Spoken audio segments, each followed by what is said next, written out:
नमस्कार मित्रों, आ गए हम आप एक के लिए एक नया वीडियो लेकर के और फिर से बात करेंगे हम एक नए विषय को लेकर के। तो आज का विषय हमारा है कि अभी हाल में हमने कभी नहीं सोचा था कि कभी कुछ लोगों का भाग्य अनायास ही बदल जाता है। कुछ लोगों को पता नहीं चलता है कि वो कहाँ कौन किस मुकाम पे पहुंचने वाले हैं। यही बात हुई है आजकल हमारे देश में लक्षद्वीप के साथ में। बात करते हैं मालदीव और लक्षद्वीप के बीच में ये तनाव कैसे चला, भारत और मालदीव के बीच में, और लक्षद्वीप को लेकर क्या मामला है। तो कभी कभी लगता है कि हम किसी के बारे में सोच नहीं थे। हमारे भजन लाल जी शर्मा और मोहन यादव कभी सपने में नहीं था कि ये मुख्यमंत्री बनेंगे किसी राज्य के, लेकिन ये बन गए हैं। इनका भाग्य चमक गया। इसी तरह से अनायास ही लक्षद्वीप भी चमकने वाला है। तो लक्षद्वीप हमारा भारत का एक टेरिटरी है और ये इसके थोड़े से नीचे चलेंगे तो अपन इंडिया के साउथ वेस्ट दक्षिणी पश्चिम के अंदर एक देश है मालदीव। छोटा सा देश है, 1200 आइलैंड है लगभग। दोस्तों, जैसा कि आपको पता है कि इस समय ट्रेंड पे चल रहा है मालदीव और लक्षद्वीप। मालदीव एक छोटा सा देश है 1200 आइलैंड का, दिल्ली का 1/5 भाग हिस्सा है और उसी के जो इंडिया के साउथ और वेस्ट में स्थित है, यानी कि दक्षिण पश्चिम में स्थित है। और उससे ऊपर थोड़ा लक्षद्वीप है जो हमारा एक टेरिटरी है। और वहाँ अभी हाल ही में प्रधानमंत्री मोदी जी ने यात्रा की थी और उन्हें कहा था कि ये भी एक घूमने लायक जगह है, देखने लायक जगह है। इस बात को लेकर के मालदीव जो है इस बात को लेकर के चिढ़ा हुआ है, क्योंकि वहाँ जो टूरिज्म है उसके अंदर भारतीय लोगों की बहुत ज़्यादा उपलब्धता है। तो भारतीय लोग उसमें ज़्यादा जाते हैं, मालदीव के अंदर टूरिज्म के लिए, पर्यटन के लिए जाते रहते हैं। तो ये टॉप पे चलता है। तो इस बात को लेकर के उन्हें लगा कि भारत बाइकआउट कर रहा है मालदीव को लक्षद्वीप में एंट्री करके।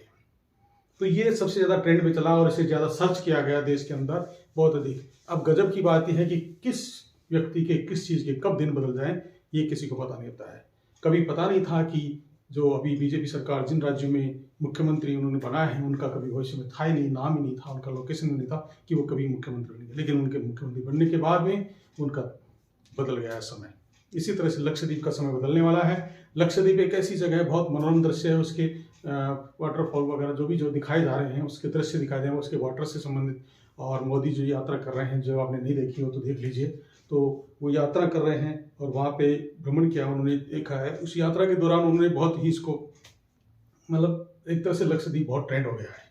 इस ट्रेंड का कारण है और मालदीव के चिढ़ने का कारण भी है, मालदीव के परेशान होने का कारण है, मालदीव के तनाव का कारण है कि इन दिनों भारत और मालदीव के बीच में कुछ तनाव चल रहा है। और उसका कारण है मोहम्मद मुइज़ू।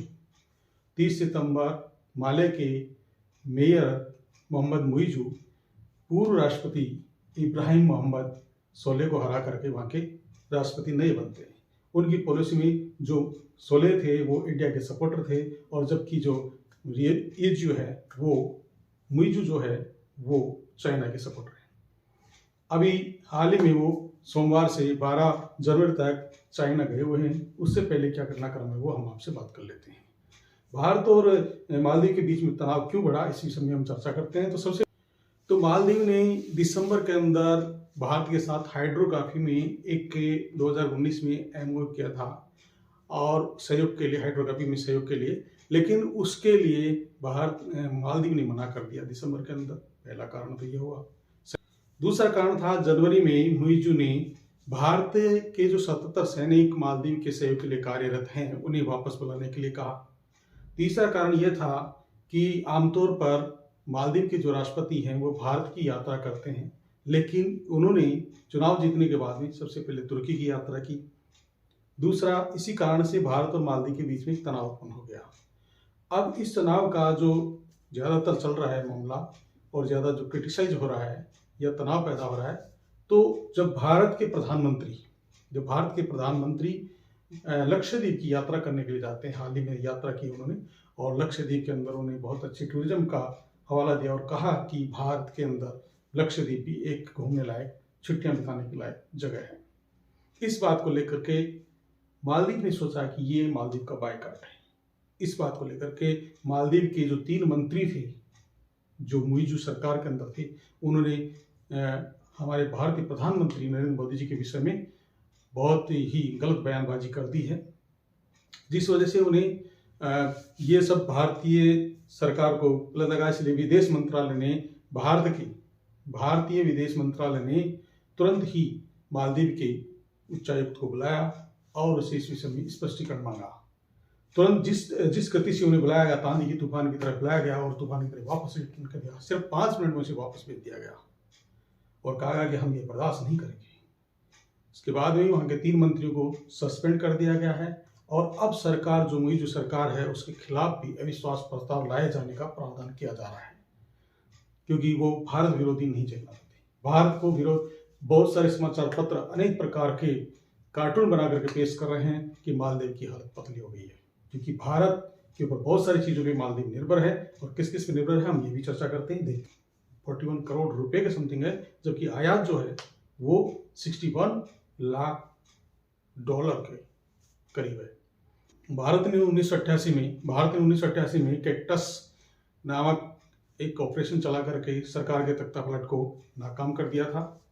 भारत ने 2014 के अंदर ऑपरेशन नीर चला करके मालदीव के लिए पानी की सप्लाई। भारत ने कोरोना के दौरान भी ऑपरेशन संजीवनी चला करके मालदीव की सहायता की थी, अनेक दवाइयां उनको उपलब्ध करवाई थी। तो हर मुसीबत में भारत उनके साथ खड़ा रहा है और ऐसी स्थिति में अगर वो भारत का विरोध करते हैं, भारत के सैनिकों को यहाँ से हटाने की बात करते हैं जो उन्हीं के सहयोग के लिए छोड़े गए हैं, तो इस बात को लेकर के वहाँ के नागरिक प्लस भारत के नागरिक दोनों ही इससे तनाव में हैं। और ऐसी स्थिति में उन्होंने विरोध किया है मुइज़ सरकार का और उनके मंत्री को सस्पेंड कर दिया गया है। साथ ही साथ ही उनकी सरकार को गिराने का भी प्रस्ताव पेश किया जा रहा है। तो मोहम्मद मुइज़ ने इंडिया आउट का नारा चलाया, जिसको बताया गया कि मालदीव की स्वायत्तता के लिए भारत खतरनाक है। ये बता करके उन्होंने चुनाव जीता और चुनाव के विरोध में इस तरह की बातें, अनर्गल बातें उन्होंने की। उनके मंत्रियों ने तो उन्हें सस्पेंड किया गया। तो अब लक्षद्वीप के दिन बदलने वाले हैं। अब वहाँ पे इजराइल के द्वारा पानी को फिल्टर करने का एक प्लांट लगाया जा रहा है। ताज होटल, टाटा के द्वारा ताज होटल की कई ब्रांचें वहाँ खोली जा रही हैं ताकि वहाँ के टूरिज्म को बढ़ावा मिले। तो बहुत अच्छा समय होगा अब लक्षद्वीप का। तो लक्षद्वीप की तकदीर बदलने वाली है। वहाँ पे अनेक प्रकार की होटलें खुलने वाली है, वहाँ पे अनेक टूरिज्म बढ़ेगा और भारत के लक्षद्वीप की किस्मत बदल जाएगी। तो दोस्तों, ये तनाव का कारण रहा और मैंने आपको इस सिलसिलेवार कहानी बताई। अगर आपको ये वीडियो अच्छा लगा हो तो हमारे चैनल को सब्सक्राइब जरूर करें, लाइक करें, शेयर करें। जय हिंद, जय भारत, धन्यवाद।